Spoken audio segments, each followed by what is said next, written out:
Alors qu'il se remet d'un cancer du rein, Patrick Sébastien doit aussi faire face à la faillite de sa société Looping qui produit son spectacle le plus grand cabaret du monde, comme le révèlent nos confrères du journal web L'Informé.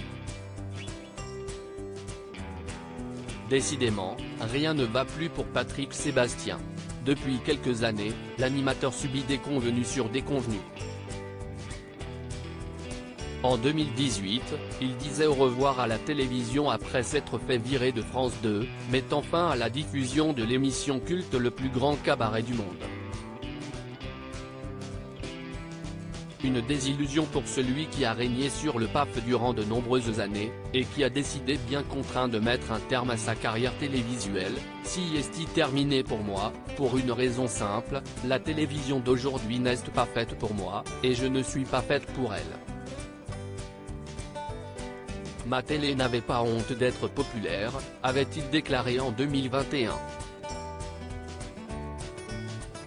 Malgré une brève apparition dans l'émission CIST Génial, CIST que de l'amour, présentée par Cyril Hanouna en avril dernier, Patrick Sébastien a bien tourné la page et se concentre désormais sur sa tournée de spectacle qui remet en scène le plus grand cabaret du monde.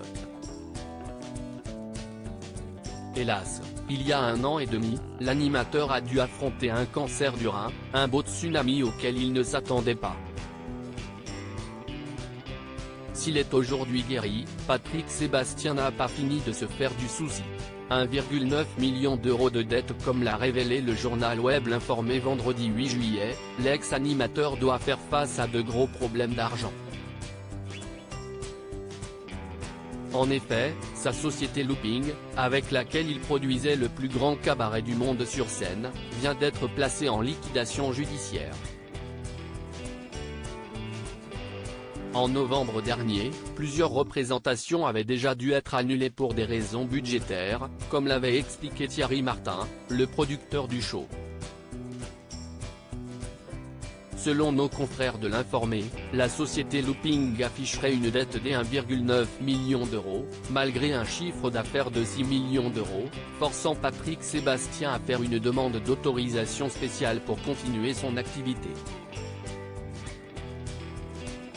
Malgré les nombreuses aides publiques reçues, 336 245 € du Fonds de sauvegarde du Centre national de la musique, 69 580 d'aides Covid et d'indemnités à hauteur de 617 760 € pour la garantie dommages spectacle.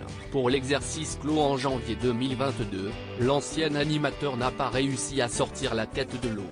De quoi se passer l'envie de faire tourner les serviettes.